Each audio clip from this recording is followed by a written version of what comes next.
마약류 투약 혐의를 받은 배우 최창엽 씨가 실형을 구형받았습니다. 최창엽 씨는 지난 5월 서울 신림동 모처에서 필로폰을 투약한 혐의로 지난 9월 검거돼 서울 남부지검으로 구속 송치됐는데요.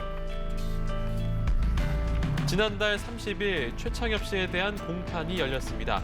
이 공판에서 최창엽 씨는 1년 6개월의 실형을 구형받았습니다. 최창엽 씨는 필로폰 투약 혐의를 모두 인정하고 다시는 어떤 범죄도 저지르지 않겠다고 반성하면서 탄원서를 재판부에 제출하고 있습니다. 최창엽 씨의 최종 선고는 내년 1월 11일에 이루어질 예정입니다.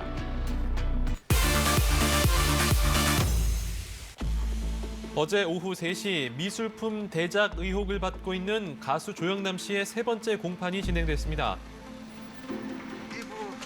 조영남 씨는 2009년부터 올해 초까지 무명 화가 송모 씨에게 대리 작업을 맡긴 후 후반 작업을 한 뒤 자신의 이름으로 작품을 판매해서 약 1억 8천만 원을 챙긴 혐의를 받고 있는데요. 어제 진행된 3차 공판에서 검찰은 조영남 씨에게 징역 1년 6개월을 구형했습니다. 검찰은 피고인의 기만 행위가 있었고 그림 판매 당시 편취 부분도 있다고 사유를 밝혔습니다. 이에 조영남 씨 측은 무죄를 주장하고 있습니다. 팝아트 경우는 특히 뭐 이렇게 그리냐 저렇게 그리냐는 중요치 않고 우리가 잘 아는 화투를 그린 거는 회화가 아니고 그냥 팝아트일 뿐이다 하는 거예요. 선고 공판은 내년 2월 8일 오후 2시로 예정돼 있으며 유죄 확정 시 조영남 씨 측은 항소할 계획이라고 전했습니다.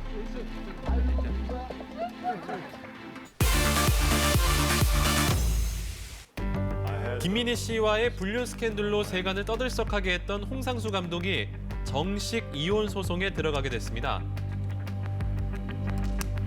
홍상수 감독은 지난달 9일 서울가정법원에 부인을 상대로 이혼 조정을 신청했지만 지난 16일 이혼 조정이 결렬됐는데요. 결국 홍상수 감독과 아내 A씨는 긴 법정 싸움을 이어가게 됐습니다. 홍상수 감독의 아내 측 지인은 어제 오후 한 매체와의 인터뷰에서 아내 A씨가 소중히 지켜온 가정을 지키고 싶어 한다며 이혼 의사가 전혀 없다고 전했습니다. 현재까지 정식 이혼 소송의 재판 날짜는 잡히지 않았으며 앞으로의 결과에 대해 대중의 관심이 집중되고 있습니다.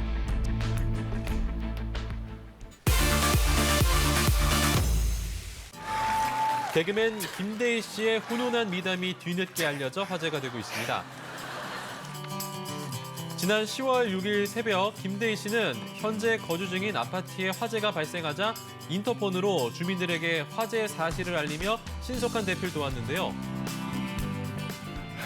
김대희 씨의 발빠른 대처 덕에 주민들은 피해를 거의 입지 않은 것으로 알려졌습니다. 남자 다 됐다.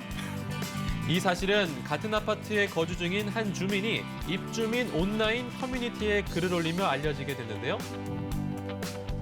다른 사람들을 같이 이렇게 대피할 생각을 했다는 거는 사실은 보통 사람으로서는 이렇게 갖기 힘든 마음인 것 같아요. 김대희 씨는 선행 사실이 알려지자 선행이라고 하기엔 너무 소소한 일이 알려져서 쑥스럽고 민망하다며 겸손의 말을 전했습니다. 아저씨 누구세요? 이름 석자 알리는 게 하늘의 별 따기만큼 어려운 연예계. 하지만 지금은 누구보다 사랑받고 있는 스타들. 그들에게도 서글펐던 무명 시절은 있었습니다. 좌절하지 않고 이렇게 반듯하고 멋지게 잘 자랐잖아요. 험난했던 그 시절을 극복하고 당당히 이겨낸 스타들이 있었으니 먼저 아역 배우로 이름을 날린 장서희 씨입니다. 이 복수, 시작은 네가 했을지 모르지만 끝은 내가 내. 복수의 화신 캐릭터를 구축하며 성인 연기자로서 활약하고 있는 장서희 씨. 하지만 그 전까지 오랜 공백이 있었던 그녀에게 무엇보다 힘든 시절이 있었다고 합니다. 오디션 봐요. 그래서 그렇죠. 돼요. 그러고 이제 다 준비하고 그러고 있는데 그 다음 날이 이제 연습하는 리딩 첫날이에요. 연락이 없는 거예요. 그래가지고 조 감독님이나 뭐 F대한테 전화해보면 서희야 미안하다 이러면서 바뀌었다고 배역이. 그런 것들이 다 너무하죠. 다르구나. 하지만 그날의 그런 상처가 것들이 연기의 다 원동력이 상처가 됐다고 하네요. 있었는데 어떻게 보면 그런 것들이 저한테 도움이 많이 되더라고요. 이제는요. 주인공 무명 스타의 서름 이뿐만이 아닌데요. 현실에 엄청 빨리 순응하는 스타일이었구나. 넉넉하지가 않다 보니 무명 시절도 수능하고 버티려 했지만 견디기 힘든 순간이 있었다고 합니다. 신인 시절에 시상식 준비 때문에 드라마 대본 회의에 늦게 가게 된 김서영 씨. 사전에 양해를 구했음에도 불구하고요.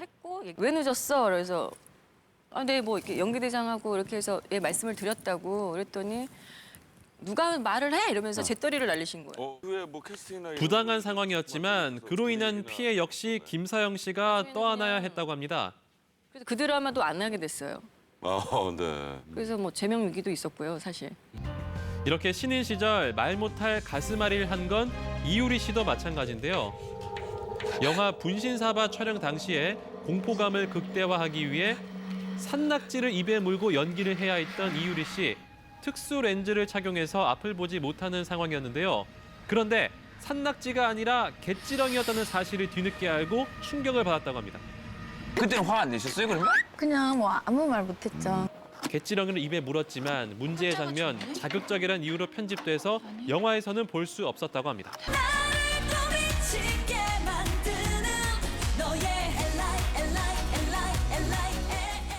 EXID의 솔지 씨도 무명 시절 잊을 수 없는 상처가 있다고 하는데요. 방송 관계자들에게 노래 실력을 선보이기 위해 함께 노래방에 간 솔지 씨. 선곡 번호를 대신 눌러주겠다고 했더니 도리어 노래방 도우미냐고 면담을 받았다고 합니다. 노래방에 나와서 울었었죠. 그때는 좀 많이 그때 서러웠었죠. 이 외에도 오랜 무명 기간에 연예인들이 가장 힘들어하는 부분은 바로 생활고인데요. 그래서 생계의 수단으로 장사를 택한 스타가 있습니다. 배우 장현성 씨인데요. 런티로 살 수가 없어서 아침에 일찍 일어나서 헤어드라이기, 전자수첩, 콧털 깎기, 토스트기 파는 게? 그거를 이제 가방에 메고 다니면서 한 2년 반, 3년 가까이 제가 방문 판매를 했었죠. 네, 당시 히트 상품이었던 코털 깎기를 판매하다가 해프닝도 있었다고 합니다. 원혜여 선배님이 친구한테 그거를 선물을 해주시고서 나중에 저한테 찾아와가지고 너 야 그거 조심해야 되겠어 엄마 너 그거 이게 불량품이 하나 있어. 그래, 위험해 보이더라. 위가 딱 코털이 이렇게 말려가지고 그때 그 선배님 말씀으로 이렇게 뇌가 뽑혀서 나오는 것 같아요. 예, 뇌가 나오면 큰일 날 뻔했어요. 자, 그런데 신인 시절 진짜 위험에 빠질 뻔한 스타가 있었답니다. 어떻습니까? 그 정도 겪었으면 죽을 만도 하죠.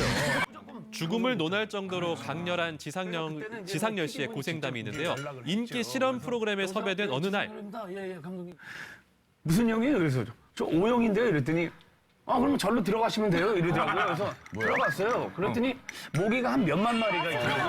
그래서 과연 사람은 A형이 잘 물리는지 B형이 잘 물리는지. 자, 뒤이어 이번에는 소방 호스 물줄기에 사람이 얼마나 버틸 수 있는지 알아보는 실험 대상이 됐다고 하네요. 버티다가 제가 붕 날아간 거예요. 붕 날아가가지고 3m 정도 사람이 쭉 버티면서 올 수 있겠구나. 모기한테 물리고 물대포도 맞고요. 그야말로 산전수전 공중전 다 겪은 지상렬 씨의 과거. 하지만 그런 시절이 있었기 때문에 지금처럼 빛나는 위치에 있는 거겠죠. 지금까지 강승호의 연애수첩이었습니다. 이 대결을 한 거예요.